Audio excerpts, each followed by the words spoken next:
2019-2020 firearms wish list. Walk with me.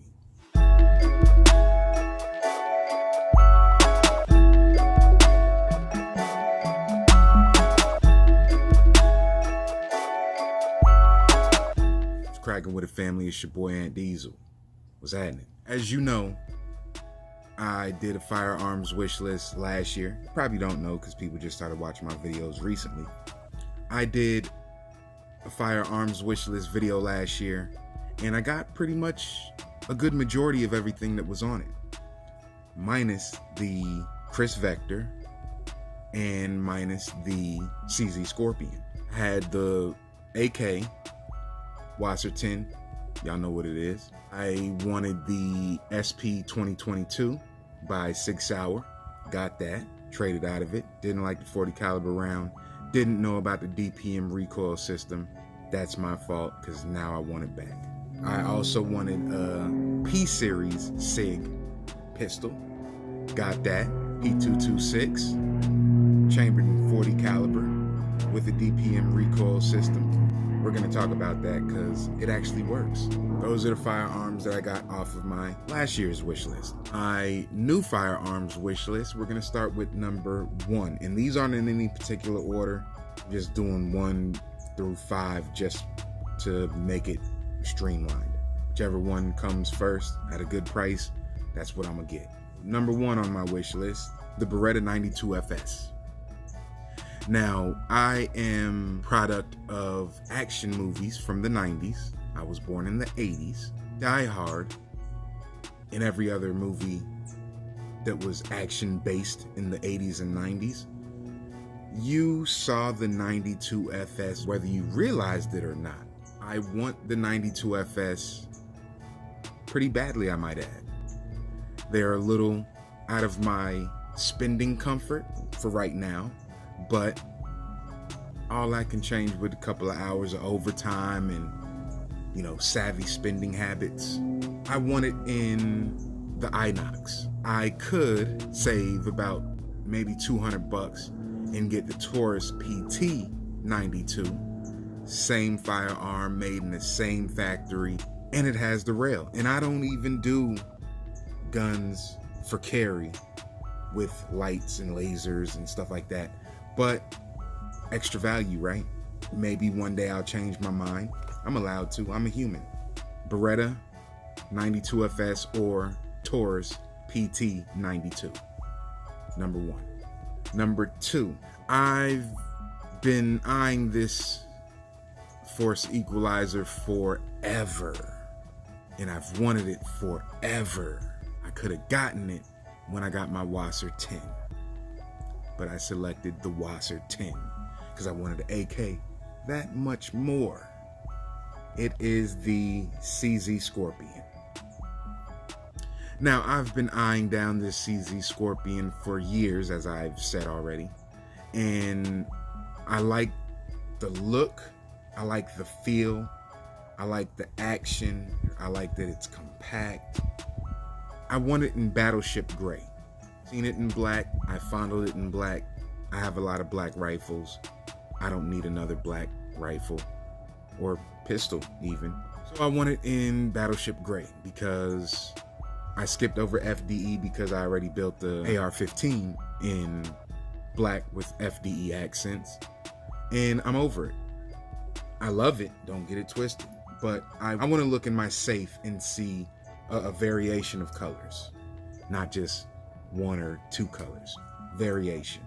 It's your boy. I used to be an artist. I like colors. CZ Scorpion 9mm is on my wish list. Number 3. Now that I got my HK VP9 and I love it as much as I do, and it is full-sized, full-framed with the chunky ass on it, with the wide hips on it, now I absolutely have to have the VP9 SK, which is the compact version. Don't ask me what SK stands for. It's German. They're different. I want a compact 9 version of the VP9. So many options for upgrades. Unfortunately, it's all on HK parts, and we already had that conversation. HK parts cost a grip. But I absolutely have to have the VP9 SK. So I'm gonna get it when I can find it in my price comfort range. Not my price range, because I could get it. But unfortunately, my kids, they gotta eat and a place to live and all that stuff.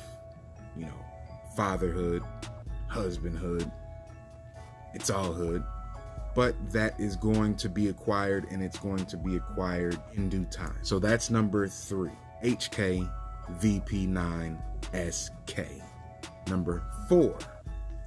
Now, I've been flirting with the thought of different firearms with different actions. A couple days ago, I uploaded a range trip with my first shots through my Ruger American 308, which is bolt action. And I love the action. I want to expand my firearms knowledge and ownership from just semi-autos to different actions.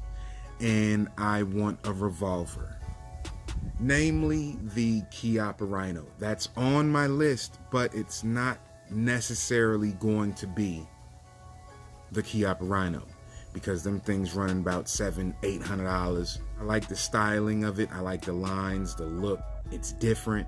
It's not your everyday. Looks like something a Klingon would carry. And if you don't know what a Klingon is, then your mom and dad weren't Trekkies. Gotta have it. What's going on, bruh? 44 Magnum, 357 Magnum. I don't know which caliber I'm gonna get it in, but I might get a Chiappa Rhino, or I might get just any revolver. I want to expand my horizons. It's gonna be a revolver here in the near future. I mentioned the fact that I want a color variation in my safe, so I don't have any stainless steel weapons. So I might want it in stainless steel. Gotta have it. That is number 4, a revolver of some sort. The Chiappa Rhino. That's on my wish list. Number 5, the Chris Vector. Was also that, and the CZ Scorpion were on my last wish list, and they have rolled over onto this wish list because, as you know, I haven't acquired either one of those two. I want the Chris Vector in 45 ACP or 10mm. Have any 10mm firearms.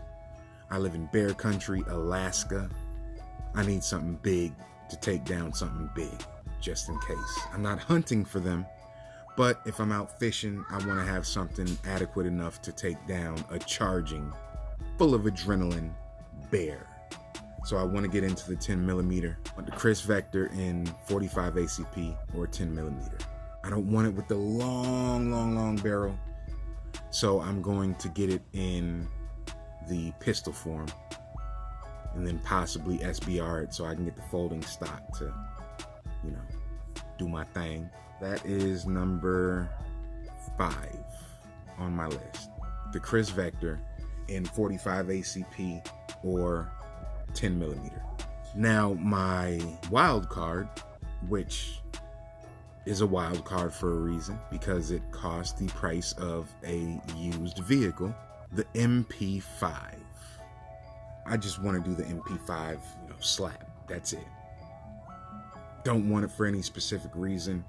I just want to have an MP5 HK or a variant, and I want to slap the charging handle to put it in the battery and get her gone. MP5 is my wild card. It's running about 2,500 now. It's crazy. Then the Zenith is running about 1,800 now. Still crazy. PSA has not put out their variant, which they're saying is going to be a little bit south of $1,000, which isn't unattainable, but I've never spent $1,000 on a firearm, so that would be an introduction to a completely different tier of firearm ownership for your boy. MP5 or a variant. That's my 2019-2020 wish list. Let me know down in the comment section how I can sneak any of those past my wife without her noticing. What's that over there? Run upstairs. I really appreciate y'all kicking it with your boy. Don't study my moves, just check my footwork. Salute.